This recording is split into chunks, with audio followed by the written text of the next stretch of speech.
Alô, alô, pessoal! Meu nome é Nilson Prado, diretamente aqui dos nossos estúdios Papo Ligeiro. Eu tô com ele aqui hoje, que é empresário rural, vice-presidente do Sindicato Rural, vice-presidente de agronegócio da CIRV, Everaldo Barbosa Pereira. Everaldo, bom dia e obrigado por estar aqui conosco no Papo Ligeiro. Bom dia, Nilson. Bom dia a todos os ouvintes aí. É um prazer nosso. Agradeço o convite aí.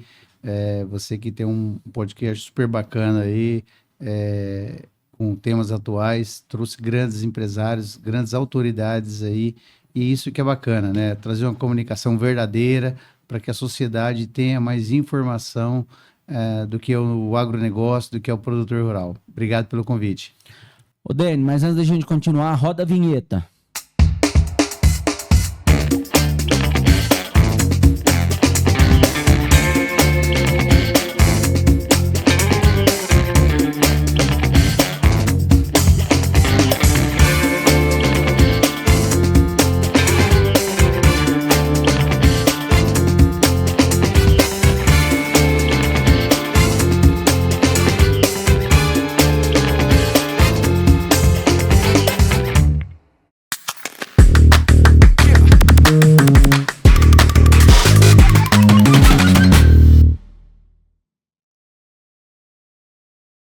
Everaldo, você é formado em agronomia, é o mais jovem de 6 irmãos. Perfeito. Como é que começou a sua história com agro? Olha, eu nasci, meu pai é produtor rural, então desde criança, finais de semana você estudava meio de semana e final de semana você ia para a fazenda. Então, desde criança, enfim, meus pais todos, meus avós eram produtores rurais, então desde a minha infância. Eu sou apaixonado no campo, na fazenda, eu não me via em outro negócio se não fosse o campo. Então, meu pai, naquele momento, mexia com um pouco de lavoura e um pouco de pecuária. A pecuária era mais forte. Depois teve um momento que ele foi para o Mato Grosso, enfim. Eu me ingressei na faculdade em 88, formei em 92 e já prestei um concurso na empresa, na grande multinacional, na Nestlé. Trabalhei por 1 ano e 9 meses nessa empresa, no setor do mercado do gado leiteiro. E, naquele momento, eu vi que não era o segmento que eu gostaria de dar sequência na minha vida, pelos dois lados, pelo lado econômico e também eu tinha muito mais afinidade pelo lado agrícola, né, por lavouras. Gosto da pecuária também, sou pecuarista, trabalho no melhoramento genético da raça Nelore, também faço cria e recria e engorda de bovinos, mas a agricultura era o meu principal negócio, que eu gostava, que é muito dinâmico, né, então, enfim, aí eu mudei de segmento, fui trabalhar numa empresa recém-criada do setor de sementes, dentro de uma empresa de genética, em Brasília, que tinha sua sede. E aí começou a nossa vida profissional um pouco mais intensa, aí de 94 para cá. E desde lá estamos aí construindo um pedacinho de história aí nesse estado maravilhoso, nessa região sudoeste, que é uma das mais promissoras do mundo.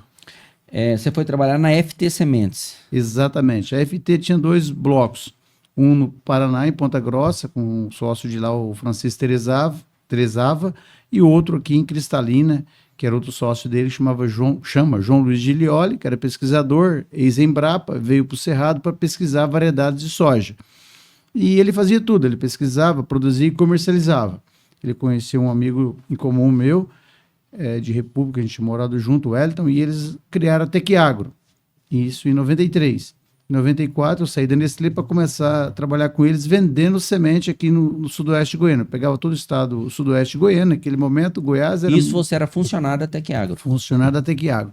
Eu fui funcionário de 94 a 96, quando no meio do ano, o Elton Malgilioli convidou eu e o Toninho Pimenta, né, grande personalidade aqui de Rio Verde. No momento, ele trabalhava como diretor na cooperativa comigo, para a gente abrir esse projeto aqui em Rio Verde. Então, em 96, nós abrimos a loja da Tequiagro, nós éramos 5 sócios aqui.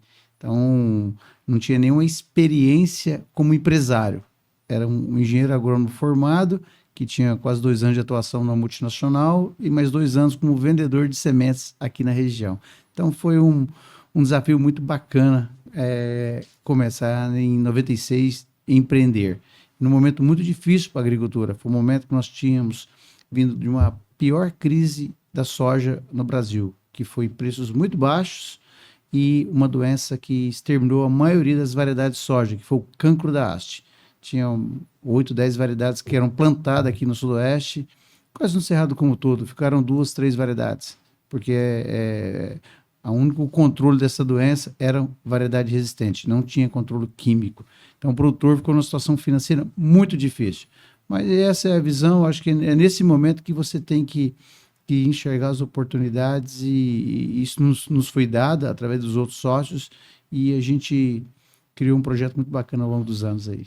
Everaldo, quando você saiu da faculdade, você formou agronomia, você nunca pensou em empresariar, ser empresário? Você pensou em exercer agronomia ou você já pensava em mexer com lavoura? A vida foi te dando os contornos. Como é que foi isso? Ô, Nilson, isso mesmo. Você é muito jovem, formei com 22 anos, você tem pouca bagagem. Naquele momento era difícil, parece que hoje ficou mais fácil você se colocar no mercado de trabalho. Participei de um concurso na Nestlé, eram 60 candidatos para 5 vagas. Nunca pensou em mexer com leite, Verão? Não. Eu sou produtor de leite. Então, olha que bacana. E eu vivi isso aí um tempo, porque meu pai, quando retornou do Mato Grosso em 90, ele teve uma infelicidade, minha mãe teve um problema de saúde, e ele tentava retornar e vender no patrimônio lá e comprar aqui, as coisas não se encaixavam. E ele vendeu no momento que o Collor assumiu e fez aquela retenção de todos os recursos. Então, o dinheiro que ele tinha para comprar a fazenda, ele ficou preso. Ele conseguiu, fazendo aquelas operações de desconto, deságio, 2 anos depois comprar uma propriedade. Então, ele arrendou, que já tinha vendido lá, e nesse período de 90, 95 aqui, ele mexia com leite. E eu participei desse mercado intensamente. Então, para mim, é uma atividade extremamente bacana, porém muito pouco valorizada. O preço do produto hoje, a quantidade de energia que você gasta para exercer essa atividade, ela não devolve da forma econômica. Para mim, uma das empresas mais difíceis que se tem é ser produtor de leite. Everaldo, eu tive entrevistando vários produtores aqui, empresários, e a gente sabe que a empresa e o empresário não nascem prontos. Eles são construídos ao longo de uma vida. Você começou na FT Sementes, foi para a Tec Agro, fundaram a Sementes Goiás. Perfeito. Começaram inovaram, né, na refrigeração de sementes, coisa que antes não era praticado. Como é que foi isso? Desenvolver isso numa região que até então era uma região que praticamente não inexistia. Rio Verde era uma região que tinha produção de soja, mas não era o que é hoje, né? São pessoas igual você, seu Evaristo, que vieram, inovaram, trouxeram coisas diferentes. Como é que foi trazer isso para o produtor e mostrar, não, isso é uma coisa que vai dar certo? O Nilson, você hoje não, ao longo do tempo, você quer buscar uma solução na área de saúde, você vai para os Estados Unidos, Canadá, para a Europa, Inglaterra, enfim. Você quer tecnologia, Vale do Silício, Israel, muitos países do mundo produzem tecnologias em diversas áreas diferentes. Agora, na área de produção de semente de soja, o único país do mundo com a característica de clima tropical é o Brasil. Então, você não vai na Europa e traz uma tecnologia para produzir semente de soja. Você não vai nos Estados Unidos, que é o segundo maior produtor de semente de soja, trazer alguma tecnologia. Tem que ser criada aqui. E a gente, por ser também simultaneamente produtor rural, você via os gargalos que tinha. As empresas, quando nós começamos a Sementes Goiás em 1999, eram pouco profissionais na qualidade de semente. Só uma curiosidade, era quantos mil hectares mais ou menos naquela época de soja aqui em Goiás? Goiás, 600 mil? 600, 700 mil. Hoje é 5 milhões. Hoje 5 milhões. Então 5 multiplicou milhões. praticamente por 10. Exatamente. Em pouco mais de 20 anos. Pouco mais de 20 anos. O crescimento foi fenomenal nisso aí. Então, assim, nós tínhamos que desenvolver a tecnologia para produzir semente. E teve uma outra intervenção nesse momento. É um pouco técnico esse assunto, mas assim, as variedades tinham um hábito de crescimento determinado. O que é isso? Ela crescia depois que ela florava ao mesmo tempo. Então, era mais fácil, as vagens eram soltadas, as flores, tudo ao mesmo tempo. Então, hoje não, as variedades são de crescimento indeterminado. Com 30, 35 dias começa a soltar flor, começa a soltar vagem. E com 70 dias ele está soltando flor, vagem. Ou seja, a maturação não é tão uniforme. Então, o que acontece? Aí você precisa de metodologias para, depois de produzir essa semente, conservar ela bem feita. Então, nós fomos pioneiros nessa questão de armazenagem refrigerada que não existia para soja. Hoje já virou um conceito geral, menos no Rio Grande do Sul, que tem a temperatura fria. Por causa do frio, né? Exatamente, que não é necessário. Fomos pioneiros no tratamento industrial de semente de soja em 2008. Com a Bayer, nós desenvolvemos hoje uma técnica altamente utilizada, cerca de 50% das sementes vendidas no Centro-Oeste. Isso é patenteado, Everaldo? Não, não é.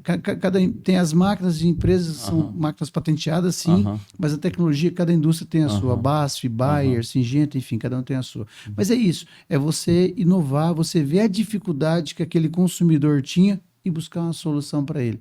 Foi fácil? Não foi fácil. O custo de uma armazenagem refrigerada é mais elevado, mas a conservação, o que o produtor quer? Ele não pode errar no plantio, ele não pode ter uma semente que ele tenha dúvida que essa semente ia germinar. O grande crescimento das sementes Goiás, eu pondero, foi na responsabilidade que ela tinha com o seu produto, de entregar o melhor produto, no tempo certo, naquele produto que o produtor tinha adquirido. E assim, vocês inovaram também não só nisso, né? Na questão de negócios integrados, produção de sementes, comercialização defensiva, originação de grão, financiamento do produtor através de barter.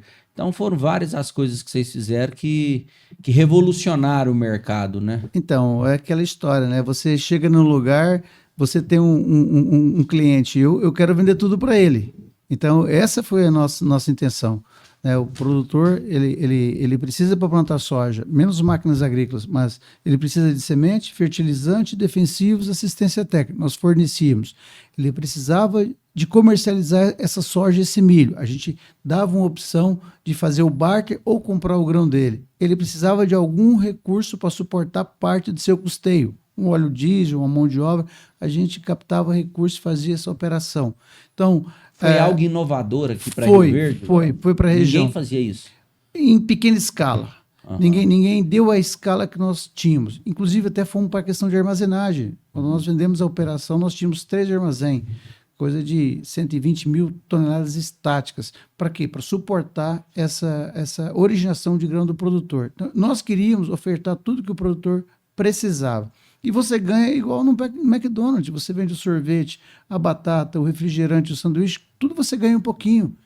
Você já está com um cliente dentro da sua sala. Por que não ofertar todo o produto? E para ele também é bom, porque o agricultor hoje, você é agricultor, você é produtor, você sabe quantas operações que você tem que gerenciar.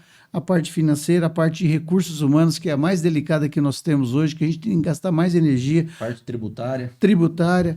Compra de insumos, venda de insumos, geração da produção, ou seja, é uma atividade multidisciplinar. E se você tiver uma empresa que te oferta um pouco mais de produtos, pode ser uma ajuda importante para o agricultor. Everaldo, diante de tantos fatos que a Tecagro inovou, né, e tomou frente, ela foi vendida, né, para um dos maiores grupos de insumos e serviços agrícolas do mundo, a Nutrien. Sim. Podemos dizer que esse foi um dos maiores negócios em valores financeiros já realizados em Rio Verde, essa venda? Nesse tipo de operação, sim, eu acho que até no estado de Goiás. No estado de Goiás. A nossa operação, quando nós vendemos, ela tinha um faturamento em 2020 quase 1 bilhão, nós tínhamos 600 colaboradores, entrou nessa operação alguns imóveis, entrou 2 unidades de produção de semente, com capacidade estática naquele momento de quase 2 milhões de saca. Nós trabalhávamos como operador logístico de várias grandes empresas, armazenando sementes de milho e soja, né? Então nós não produzimos só semente, nós tínhamos outros serviços integrados nessa operação. E 3 armazéns de grãos, então foi uma operação bem robusta. Naquele momento a gente vivia um momento de consolidações das empresas, tinha acontecido com 3 grandes grupos anterior a nós, ou seja, é um movimento que você se assustava. Por que a gente fez isso? Você via que cada dia consolidações, empresas maiores, assim, será que não vamos ter capacidade de competir com essas grandes empresas? Isso foi a decisão do momento. Hoje, talvez, demonstrou que essas empresas tiveram, não talvez, o melhor formato de crescer, de acessar o mercado brasileiro. Como é que aquele jovem que saiu da faculdade, filho dos seus altos, se sentiu quando fez uma das maiores vendas do estado de Goiás? Olha, eu digo assim, é uma sensação de dever cumprido. Eu tenho cabeça erguida por tudo onde que eu passei, todos os nossos clientes, colegas, fornecedores, eu tenho relação de amizade, todos os ex-sócios que a gente teve ao longo da vida, esses 24 anos de empresa, eu tenho relação aberta com todos eles. Então, com muita responsabilidade, a gente conseguiu contribuir bem para o crescimento da agricultura, da produção de alimentos do nosso estado. Nós não éramos tímidos de achar qualquer modelo estava bom, a gente buscava criar algo diferente. E depois que isso passou, a gente viu o quanto a Sementes Goiás é reconhecida nacionalmente. Ela foi considerada durante 3 anos pela editora Globo, no segmento de sementes, a melhor empresa de produção de sementes do Brasil. Isso dá um orgulho muito grande. Muito grande, Nilson. Imagina uma empresa genuinamente rioverdense, desenvolvida aqui sem nenhum investimento externo, sem nenhuma grande ação, ser reconhecida a nível nacional. A Embrapa ajudou muito nisso, Everaldo? Não, a Embrapa ajudou muito o Brasil no início da agricultura. Quando nós começamos para cá, já se tornou mais empresas privadas. Migrou um pouco, por exemplo, a questão da semente de soja, que foi, acho que um dos grandes produtos que a gente conseguiu destaque. Empresas privadas que detinham a tecnologia que a gente multiplicava, como GDM, como, enfim, Monsanto Bayer, com um evento de biotecnologia que fez uma transformação. Eu acho que nós temos 2 momentos de transformação na agricultura brasileira. O plantio direto, que não veio pela vontade, mas pela necessidade, porque o agricultor não tinha dinheiro para gradear o solo, preparar o solo. E o segundo, a entrada da biotecnologia, porque no clima tropical que nós temos, fazer o plantio convencional é muito delicado. E a biotecnologia, através da soja resistente a Roundup, ao glifosato, depois os outros eventos, possibilitou o agricultor talvez expandir com maior velocidade as suas áreas de plantio. Eu queria dar uma andada pelo mundo. O agricultor brasileiro, ele é muito competitivo. Muito. Né? Inclusive, eu vi isso numa fala sua. Mas vemos narrativas, como foi o caso do Carrefour francês, embargando na compra da carne brasileira. Você é pecuarista, você sabe da qualidade da carne brasileira. Na sua visão, como é visto o produtor rural brasileiro lá fora? É um jogo de narrativa? O que é, Everaldo? A gente é muito competitivo? Ô Deus, é um jogo extremamente comercial. Cada grão produzido aqui, você tira um emprego lá fora. É assim. O mundo, ninguém está preocupado com a Amazônia, está preocupado que o Brasil não cresça. Olha onde são os maiores produtores de fertilizantes. Você pega o Canadá, pergunta se tem alguma floresta protegida para não produzir. A Nutri é canadense. A Nutri é canadense, para não produzir cloreto de potássio lá. Então são barreiras comerciais criadas no Brasil. Nós rodamos já bastante nos Estados Unidos, já conheço uns 12, 14 países na Europa. Nós tivemos numa operação antes da venda para a Nutri, um grande distribuidor do leste europeu. E nós ficamos rodando uma semana na Irlanda, na Inglaterra, e nós vimos o processo produtivo lá. O Brasil é muito mais eficiente. Nós temos 98% de recolhimento de embalagens defensivos vazias, que vai para reciclagem. Lá se põe fogo. Queima no fundo da fazenda. Não se fala nessa preservação. Fora a questão de matas ciliares, enfim, não se tem. Então a sociedade cada dia mais está recebendo essas informações, estão ficando cientes disso aí. Pegar informação de qualidade. Então o produtor brasileiro, ele preserva o que é dele. Ele sabe que com essa preservação, olha o plantio direto. Nos Estados Unidos, na Europa, você tem que mexer o solo todo ano por causa da neve. O plantio direto é só aqui no Brasil? Só. Em grande escala, sim. Por quê? Você pega os grandes países, parte da África também se faz plantio direto, mas é a escala muito pequena, e em Israel. Mas Israel é um país tão pequeno, 2 vezes o município de Rio Verde, o país todo. Insignificante. E lá é mais são olericultura. Mas em escala comercial, se você pegar Estados Unidos e Europa, e Ucrânia, principalmente na Europa lá, eles têm neve, então você tem que remover o solo para esquentar o solo para você fazer o plantio. E tem uma janela muito curta de plantio até a colheita. E o custo disso também, né? É alto. Todo ano você fazer isso aí. E outra coisa que deixa o produtor brasileiro competitivo, e nós somos e seremos o grande celeiro do mundo. 2 safras no mesmo ano agrícola, sem irrigação. Obviamente, se você tiver acesso à irrigação, você aumenta mais essa produção. Chega a fazer 3 safras, né? Até 3 safras. Então, pega a nossa região Rio Verde como referência, você tira 3.500, 4.000 quilos de soja e tira mais 8, 9.000 quilos de milho no mesmo ano agrícola. Isso é maravilhoso. Isso gera produção de alimentos. Isso é uma condição ambiental que nós temos, né? Perfeitamente. Agora, o que nós precisamos era uma condição política, né? Regras mais claras, mais segurança jurídica, uma legislação ambiental que realmente a pessoa chegou e desmatou, ela tem que ser punida. Mas muitas das vezes ela é punida sem estar fazendo algo de errado propositalmente, um intempere, um excesso de chuva, uma queimada. Agora eles estão falando em tomar a propriedade, se houver queimada, não sabe se nem quem pôs o fogo ali. Então, assim, isso traz muita insegurança, não traz não? Muita. É um dos principais, acho que, pilares aí que o produtor hoje vem como desafio, fora a infraestrutura que nós temos, tanto de estrada quanto de energia, enfim, é essa questão ambiental. E esse ano foi um ano interessante, que nós tivemos muitos problemas de incêndios, né? Até vamos separar incêndio de queimada. Uhum. Queimada ela é provocada, né? Incêndio ele pode ser acidental. Ele vem pelo vento.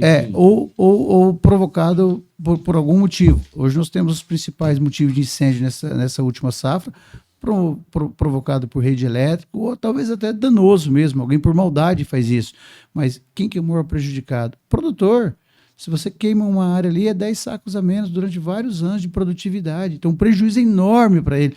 Olha o quanto de recurso o produtor movimenta hoje para evitar os incêndios. Caminhões-pipas na fazenda, brigada aérea aí pagando mensalmente para que ajuda nessas operações. Ou seja, o produtor faz esse manejo da prevenção dos incêndios, fora aceiros, enfim, diversas outras ações que nós fazemos aí. E o próprio passivo, né? Passivo ambiental, passivo trabalhista, que é muito grande, que lugar nenhum do mundo tem isso, né? Então o Brasil, ele é um país pesado, é um país inchado, né, Everaldo? Acho que precisava mexer nisso aí, né? Muito.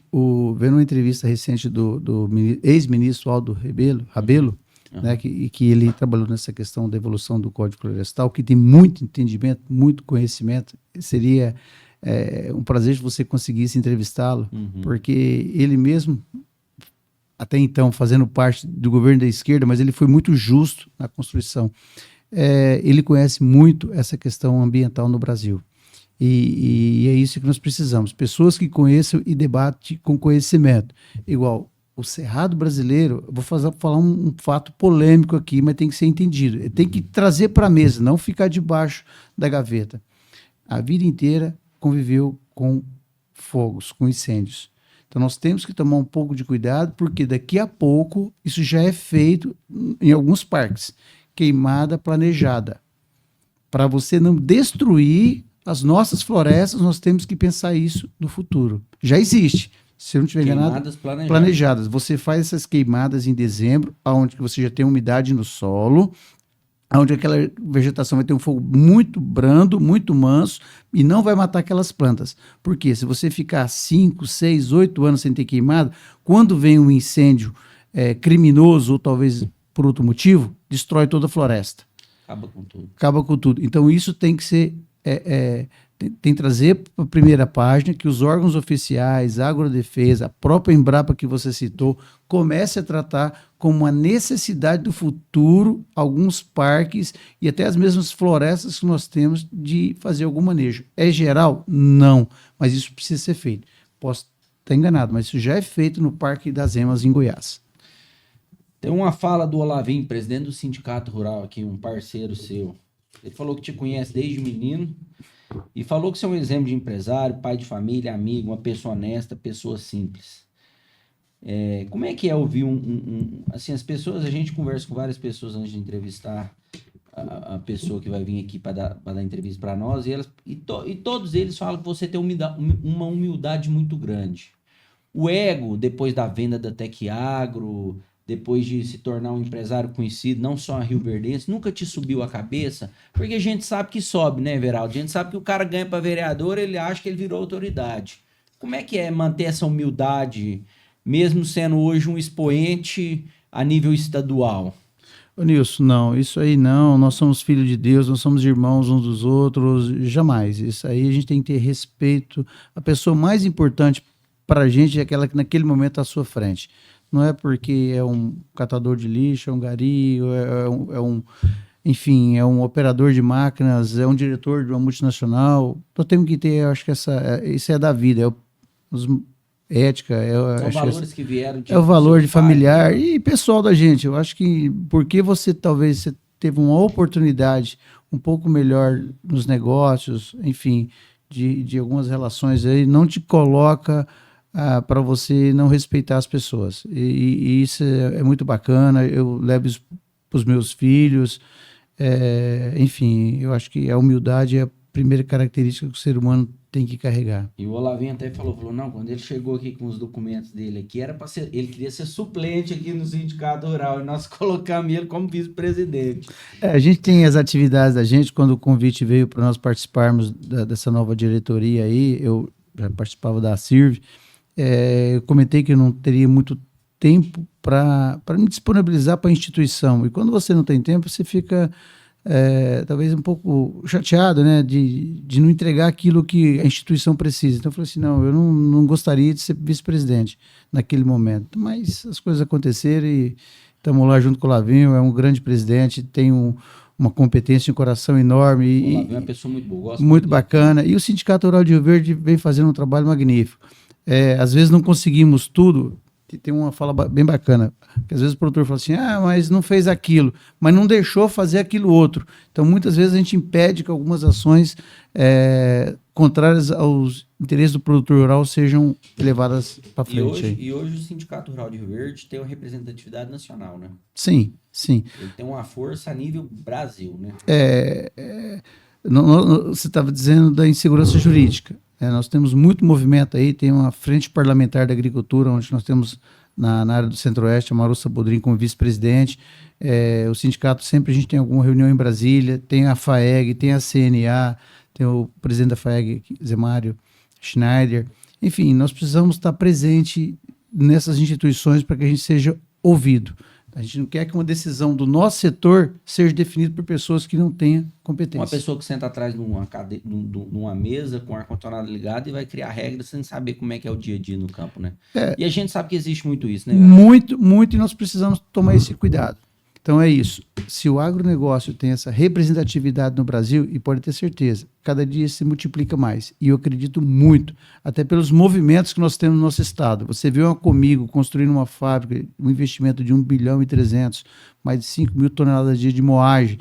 Viu o investimento que o senhor Evaristo e o Adriano fizeram na cereal, quebrejeiro. Enfim, quantos movimentos industriais estão no Centro-Oeste brasileiro? Então isso prova que a gente vai continuar produzindo alimento e vamos processando esses alimentos ou essa energia para voltar para a sociedade. Everaldo, você hoje está como vice-presidente do Sindicato Rural, uma entidade classista de grande representatividade. Mas e a política partidária? Já te passou pela cabeça? Ô Nilson, a nossa formação foi na questão empresarial. E você sabe disso, é um pouco diferente o empresário, as decisões, a gestão em relação à política partidária. A gente aí sabe o quanto é necessário a política na nossa vida, nos nossos negócios, a influência que isso tem nas nossas decisões. Diretamente.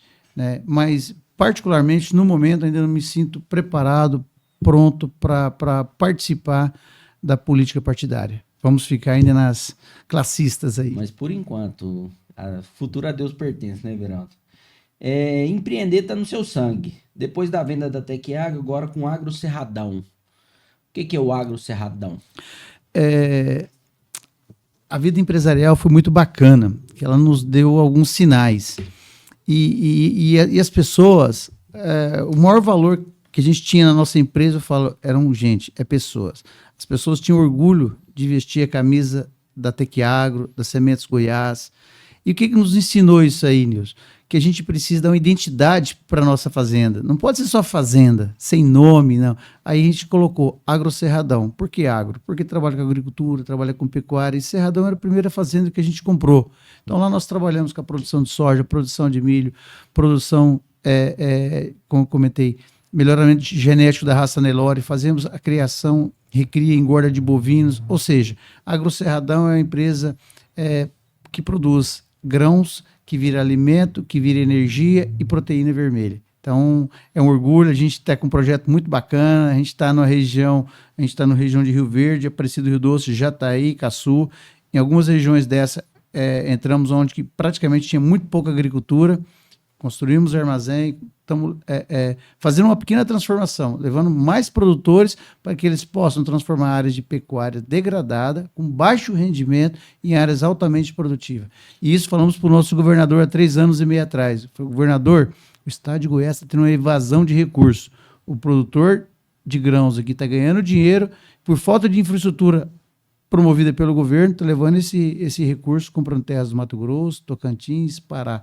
Promova esse desenvolvimento, para que esse dinheiro fique no nosso estado. E na sua visão tem promovido esse desenvolvimento? Não na velocidade que precisa. Foi criado o Fundeinfra contra, acho que 100% dos produtores eram o contrário, porque o governo tem muito recurso. Agora tem que fazer a utilização bem feita. Você acha que a máquina é muito inchada?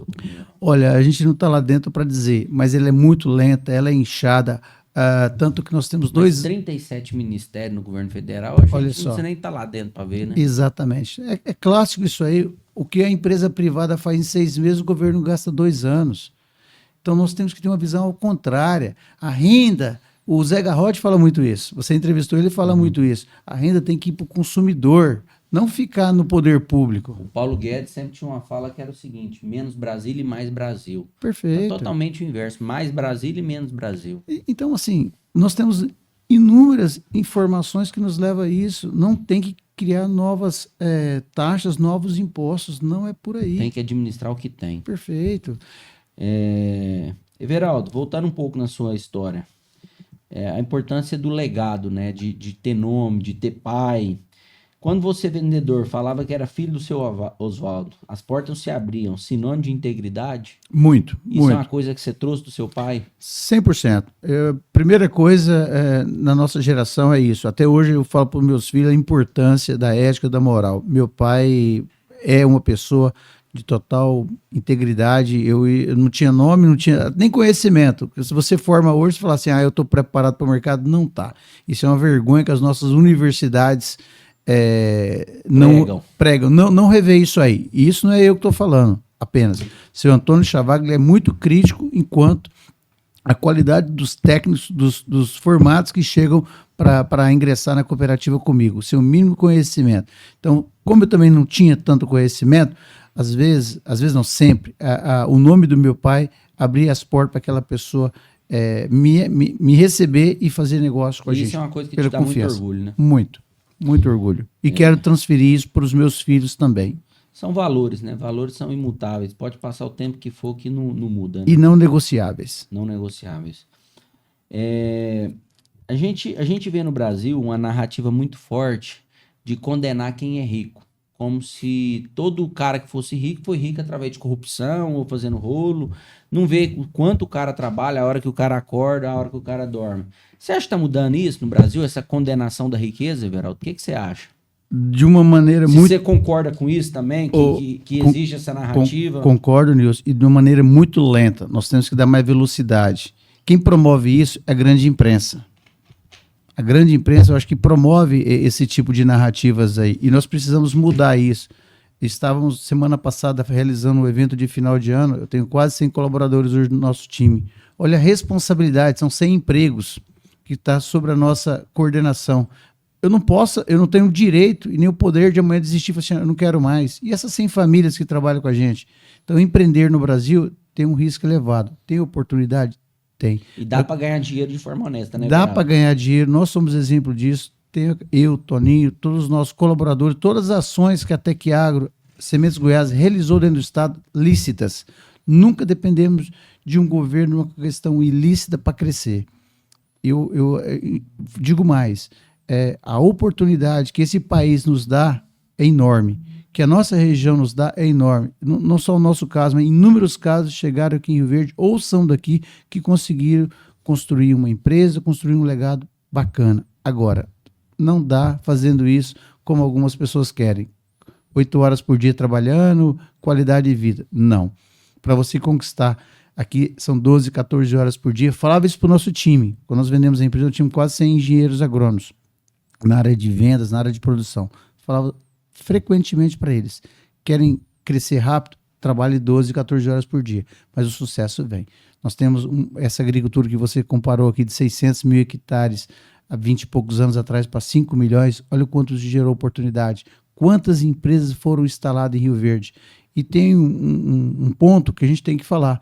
O pessoal reclama muito de Rio Verde, custo de vida caro, alto, né? Até fui questionado sobre isso. Mas aqui você tem a oportunidade de ganhar dinheiro. Aqui não tem menos que 2, 3 mil vagas de emprego. Todo lugar que você vai tem emprego. Então, agora, o emprego é assim, né? Eu quero ganhar mais, produza mais. O que você está fazendo diferente? Né? Exatamente. E assim, hoje para os empresários, o que eu imagino? Tem que gostar de gente. Ninguém faz nada sozinho. Você precisa tem que motivar, qualificar suas pessoas. Aquele provérbio americano, self-made man, não sei se você ouviu falar, o homem que se faz sozinho. Você acredita nisso, Veraldo? É meio difícil, né? Muito, né? Muito. Tem alguns provérbios muito bacanas aí, igual assim, ó. Invista nas pessoas para que ela possa produzir mais para a tua empresa. Trate-as bem para que elas não saiam da tua empresa. Então é isso, nós precisamos cada dia mais gostar de pessoas, comunicar bem, desenvolver as pessoas. Você pega um equipamento, você tem uma colhedeira de 3, 4 milhões, coloca num colega lá, no operador de máquinas e não dá não é treinamento técnico, não. Estou falando de treinamento emocional, treinamento de vida, dele saber o que ele está fazendo, que ele está ali usando aquele equipamento para ganhar o dinheiro para o sustento, para crescer, formar o filho dele. É outro tipo de treinamento que nós estamos falando hoje aqui. Nós damos na nossa fazenda, para os nossos colegas, para as famílias, curso de economia doméstica, para que ele saiba fazer a melhor utilização do salário dele, porque senão ele vai gastar mal, a esposa vai brigar, ele vai trabalhar na máquina chateado, vai estragar a máquina. Olha, nós temos que atuar. É natural. Então, o empresário tem que reclamar menos e agir mais. Tem que sair da casinha, né? E você acha que a juventude hoje é muito... Assim, a gente tem visto que ela é muito imediatista, que é tudo pra ontem. Ah, eu vou ficar rico, quero ficar rico semana que vem, vou comprar criptomoeda e... Enfim. Você acha que essa juventude está preparada para o futuro do agro? Não. Essa molecada que está saindo da faculdade? Eu tenho um filho de 27 anos. Ele teve uma oportunidade bacana na vida, ele formou em São Paulo, fez FGV, Administração de Empresas, fez um semestre na Inglaterra, em Londres, trabalhou quase 2 anos na maior consultoria do mercado sucro-alcooleiro no Brasil, que é da Tagro, e com a venda da empresa ele veio trabalhar comigo. E a gente é muito bacana isso aí, ter essa oportunidade, primeiro, ter o filho junto com você, mas nesse processo, ele teve a oportunidade de ser funcionário de uma outra empresa, ele não veio como herdeiro, como dono. Então isso aí já foi uma mudança bacana que a gente teve. E eu tenho que ter mais competência do que ele, porque eu já tenho uma vivência, uma experiência maior, mas eu tenho que ser habilidoso para segurar esse ímpeto, desse imediatismo. Eu tenho que dar esse exemplo e dar argumentos para que ele precise se preparar mais para conquistar as situações. Mas é um desafio que nós temos dentro das empresas. A formação dos jovens para que não seja tanto imediatista. Hoje tem uma onda muito positivo, né, de qualidade de vida. Mas se a pessoa tem hora que as coisas não combinam. Para qualidade de vida você precisa ter dinheiro você precisa produzir, precisa trabalhar. Aquela regra lá do 6x1 lá para 5x2, aquilo ali não se aplica. Eu vou ser mais polêmico ainda, Nilson. Você pega onde que os países estão crescendo, países asiáticos, onde você a mão pega de obra é mais barato. Não, é onde que você também trabalha 12, 14 horas por dia. Agora, onde que está empobrecendo? A Europa. Nós todos sabemos disso. Eu estava assistindo um podcast de um cara que é dono da Mizuno, fábrica de tênis. Ele falou, é humanamente impossível eu competir com o pessoal da Ásia. Eu não dou conta. Lá a mão de obra é barata. Eu não estou falando que está certo lá, mas lá eles trabalham 12, 14, 16 horas por dia. Então é humanamente. Se não tiver uma barreira de restrição para entrar desse produto aqui, as indústrias brasileiras de calçado vão quebrar. Perfeito. E é isso aí. Então, assim, ou a gente... né, precisa de políticas públicas para realmente ver isso, né? Precisamos de política. Isso é muito complexo. Precisamos de política pública. Precisamos entender que tipo de indústria nós somos fortes. Toda eleição, o que é a promessa dos prefeitos? Tem que trazer indústria, tem que trazer indústria. Às vezes nós temos uma indústria no estado que não está sendo explorada. Aproveitando. A indústria que eu falo, igual eu estou dizendo, essa região que nós estamos desbravando agora, são 300, 400 mil hectares de terras subutilizadas. A terra, a fazenda é uma indústria. Se o cara tem lá 1.000 hectares, está com 500 mil cabeças de gado, tem uma pessoa trabalhando. Imagina se transformar em 1.000 hectares de lavoura. O quanto de empregos não vai ser gerado na cidade? Precisa de óleo diesel, precisa de trator, precisa de de mão de obra para operar tudo isso aí, defensivos, sementes que você compra todo ano. Nós temos uma indústria no estado que está parada. Aí o governo, algumas ações não promovem que essa indústria seja desenvolvida. Então não é só indústria de bens de consumo direto. Aproveitar o que já tem. Exatamente. E isso nós somos competitivos, o mundo precisa. Nós estamos na onda ambiental aí e que nós vamos tirar muito proveito disso. Hoje talvez nós estamos apanhando, mas isso vai mudar. Por quê? Nós temos dois grandes modais hoje que não usam nada de biocombustíveis, que é avião e frete marítimo, os navios. Algum momento isso vai mudar. E quem produz biocombustível? Brasil. Você é um entusiasta com o futuro, né? Muito, muito, muito. Eu sou muito otimista. Eu sei das barreiras e das dificuldades que o produtor rural, que o empresário enfrenta. Mas nós temos que, em nenhum momento, desanimar. Nós temos que acreditar, fazer mais bem feito, olhar onde estão as falhas nossas. Nós temos falhas, não é só botar dedo no governo, não. Temos que estar atento, temos que cobrar, mas nós temos que corrigir as nossas ineficiências produtivas também. Tem uma frase do Winston Churchill que diz que sucesso consiste em ir de fracasso em fracasso sem perder o entusiasmo. Eu não quero dizer fracasso, mas um grande desafio na sua vida que você falou e parou e pensou, gente, será que vai dar certo?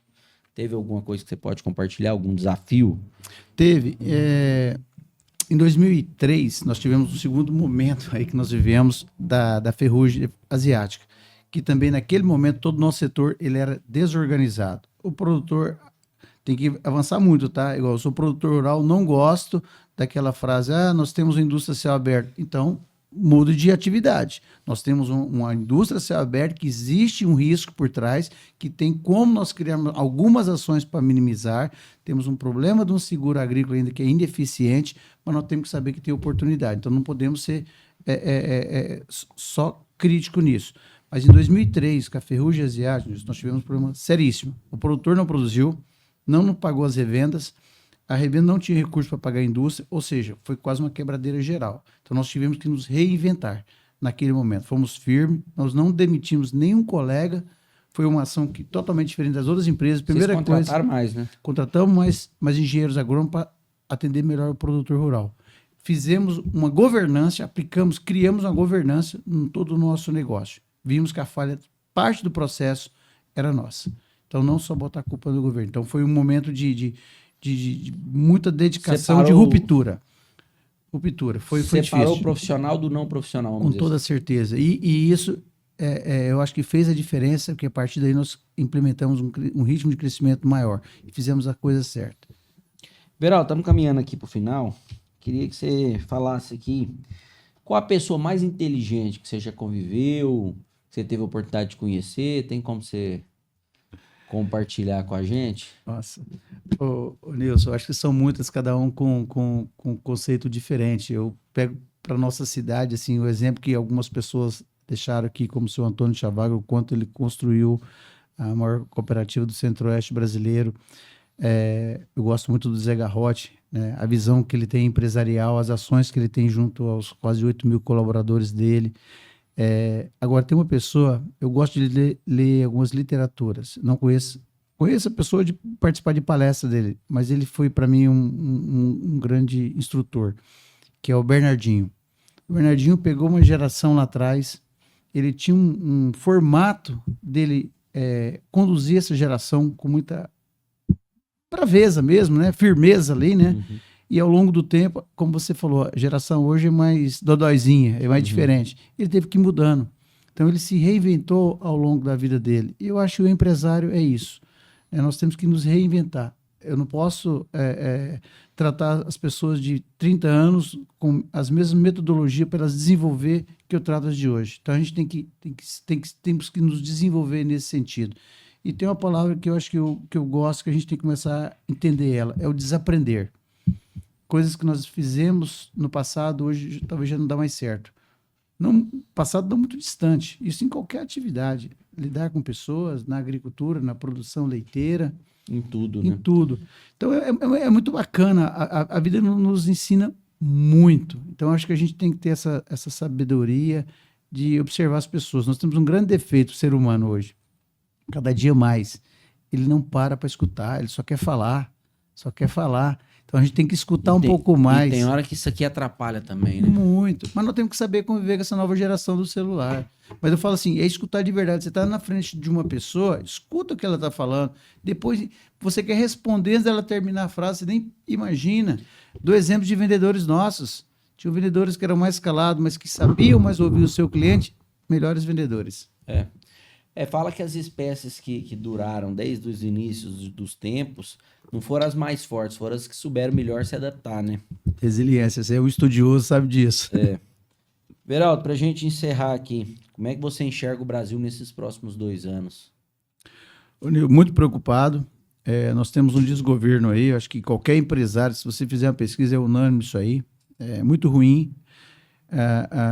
As ações desses últimos, não vou falar para frente, esses 2 anos está se completando este governo. Não fez nada de sério. Nós temos um problema muito sério de corrupção, um problema muito sério na economia. É que o país produz muito. O empresário não desanima, continua com seus investimentos, mas a parte governamental nos preocupa. Desde insegurança jurídica, políticas públicas, a falta de atitude, enfim, questão de corrupção, umas medidas totalmente descabíveis que são aplicadas no governo. A gente quer acreditar que esse tempo vai passar. Eu não sou da direita e da esquerda, eu sou do certo. Eu tenho até as pessoas que eu falo assim, se é direita ou esquerda, eu falo, eu sou certo. Se o certo é direita, eu sou direita. Mas eu falo assim, as coisas corretas que nós falamos aqui nesse podcast. Valores, ética, moral. Então, isso é que é o certo. E hoje, moralmente, a direita leva esse legado. Então, nós precisamos disso. Nós precisamos, cada dia mais, formar os nossos jovens, mostrar para as pessoas quem é o certo e tentar resgatar o certo para a nossa política partidária no Brasil. Você come carne assada? Como e gosto bastante. Vou ter uma lembrança aqui do Papo Ligeiro pra você. Oh, Uma faca que nossa bacana. personalizada. Que maravilha. Quero aqui. Temos que comer proteína. Primeiro, é um alimento fundamental e a gente ainda é produtor dela. Obrigado, isso é uma honra. Isso. Veraldo, sei que seu tempo é corrido, quero te agradecer por estar aqui com a gente no Papo Ligeiro. Isso eu que agradeço aí, é muito bacana participar desse podcast e a gente precisa disso, você trazer pessoas que possam trazer um pouco de informações verdadeiras para a sociedade. Cada dia mais eu acho que a gente tiver o agro se comunicando com a sociedade urbana. Outro item, nós não somos maior nem melhor do que a sociedade urbana, nós andamos junto. O campo, a cidade caminha junto. Nós precisamos produzir alimento, a sociedade consumir, mas nós precisamos das pessoas da sociedade consumir esse alimento que nós produzimos. Então, andamos a 4 mãos aí. Todos são todo mesmo, mundo unido. Se com toda desandar certeza. para um, desequilibra para todo mundo. Obrigado aí pelo convite. Eu que te agradeço. Pessoal, com a graça de Deus, encerramos mais um capítulo da nossa história. Fui!